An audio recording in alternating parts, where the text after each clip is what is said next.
Well, we just got dropped off at Rock Gap and we are going to head to Winding Stair Gap, which is, I think, 3.5 miles. Ronnie's getting his sticks put together, his hiking, trekking poles, and we are gonna start heading north. Get a little bit of this trail done today, and then we will head back to town, have some lunch, and then back to the cabin. It is pretty darn cold out here today. We're in the 30s, but we only have a short hike today. So we're only going 3.5, give our bodies a easy day. And so I don't know whether you guys can see the snow flurries, but they're very light, but they're out here. Ooh, one just went right in front of me. 37 degrees. Yeah, 37, 38. So we're gonna start hiking and enjoy the short little trek we have for today. We only have one bump to go over. Mountain, hill, bump, and then we'll go back into town. I may have to buy a new pair of gloves. I can't seem to find mine, but I may wait and do that tomorrow. Go back to the cabin and see if I can find them. I did not find my gloves, and I know exactly what happened. I took them off and set them on the bench at Outdoor 76 when I was there to pick up my shoes and buy my shoes, and I walked away and didn't pick them up. And so they looked all over to see if maybe somebody had, returned them or whatever, and they didn't. So I ended up buying these, and they are North Face, I believe. Yep, the North Face. Much thicker glove than the one that I had, and so these will be warmer for me. They cost $60. I did get a hiker discount, which was awesome. They do a great job with that, but hopefully these will keep my hands nice and warm, and we'll just move forward from here, and I'll be a little bit more responsible, hopefully. Before dishing out a little bit more money, I'm trying out my new shoes today and see how they feel. I have a pair of inserts that I used with my Ultras that I really like, and they made my feet feel pretty good. I don't have them in today because I'm not sure if I need them with these shoes. So I'm gonna try them today without, and then maybe tomorrow with them, and make a decision on whether I'm gonna keep them or not. But so far my feet feel pretty good. I have on my right foot, the outside bone was broken back in the 80s due to volleyball, of course. And so my foot goes down there, and it's really hard to find a shoe that doesn't cause me a lot of pain when I walk a long time. So I'm hoping that these will work. Otherwise, I might be in a little bit of pain. So we'll see. But this is our morning view. Hope you enjoy. All right, just crossed the road. That's where we went to the trailhead. Now Carrie's making her way up. It's been a very easy morning so far. It's a little windy out here, but I just took my second fall right before that climb you just saw, and my foot got caught on a root, and I was trying to pick it up and go over it, but it wouldn't let me, so I couldn't take the step with my right foot. So when I was supposed to step with my right foot, I hit the ground, but no damage done. And it is pretty chilly out here, but I'm enjoying seeing the occasional snow flurry. I think that's pretty cool. Phew. My brother had to lend me his gloves because I can't find mine. I may have to go out and get some new ones. Just turned the corner and saw this tree. Kind of looks like a giraffe. Pretty cool. We had a pretty good climb, even with this cold weather. These beautiful flowers are still finding a way to bloom. Kind of makes you think, like, even in those struggles that we have, we still need to find a way to bloom. I know, a little corny, but that's how I think. But this has been, we've gone 1 mile so far. We got a lot uphill in front of us.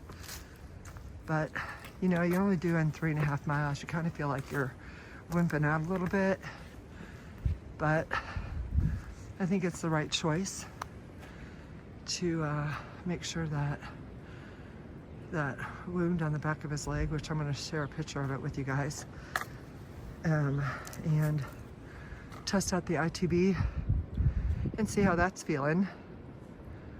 I don't know if you guys can see the snow flurries. They're coming down a little bit more frequently, but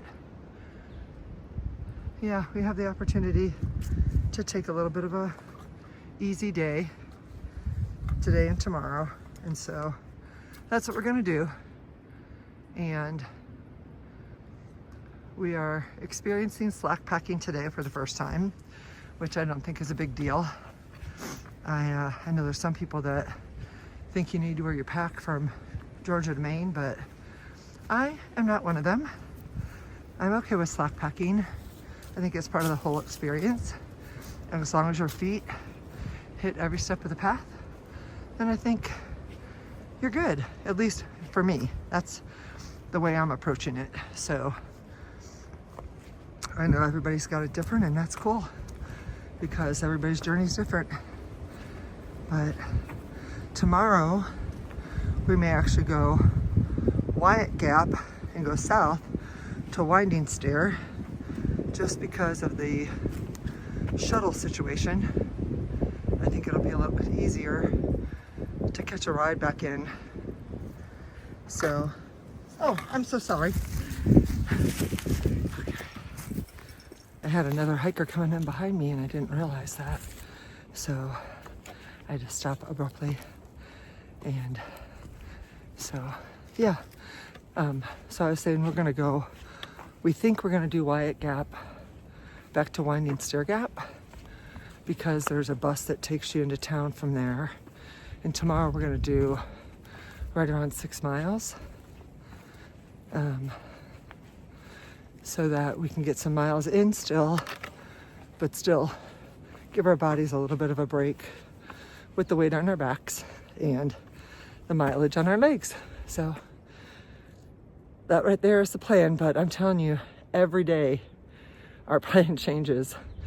The only thing you can count on is that things change every day. So, and you just embrace it and go with the flow. That's what it's all about.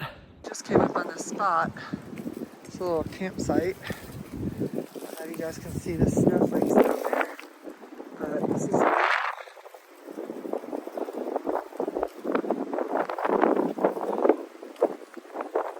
don't know if you can hear that wind, but it is blowing.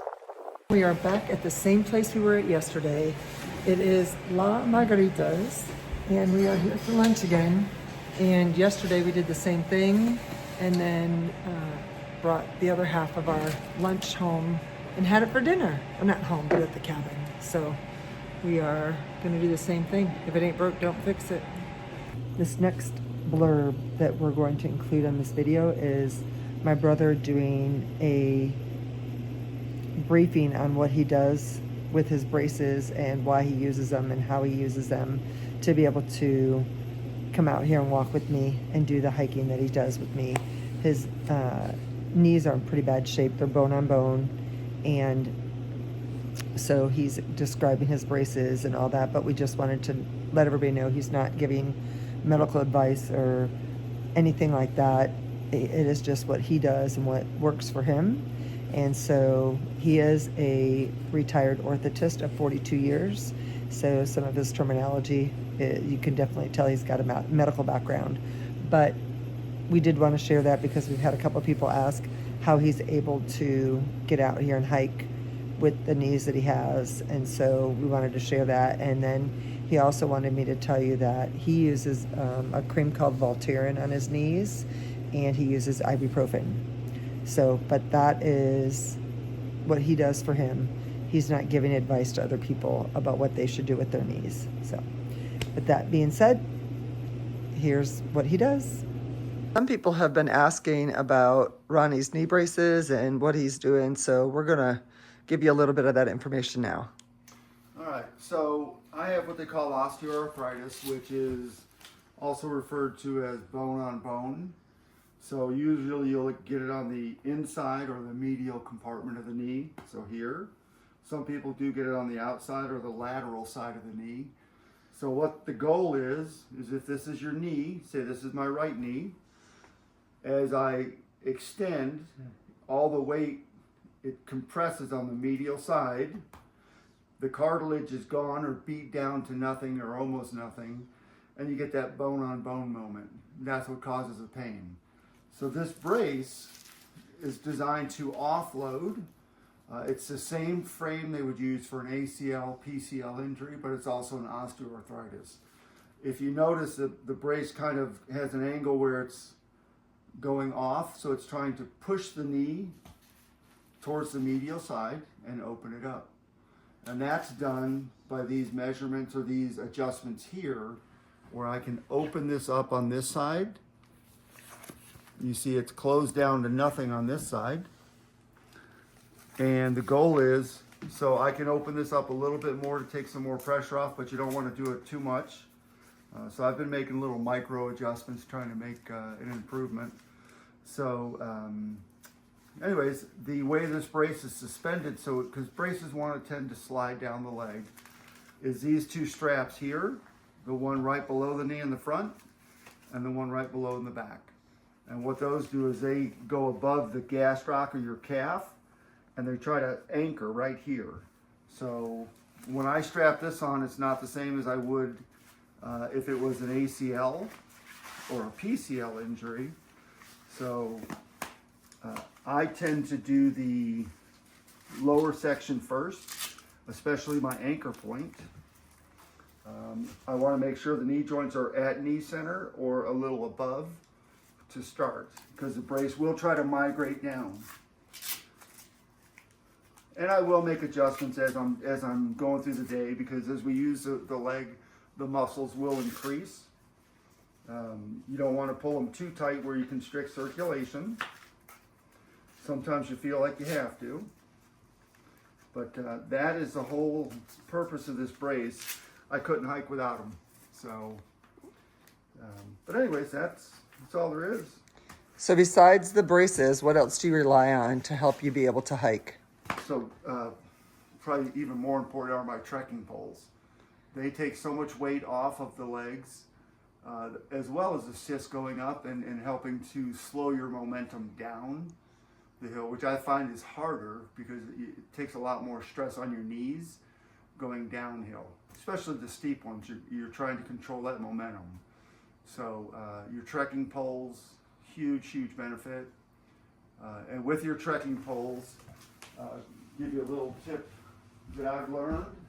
We've got all of our stuff out on the tables and stuff to start getting organized.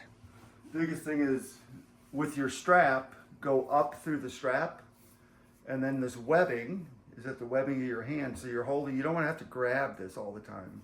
So I'm barely ever grabbing this.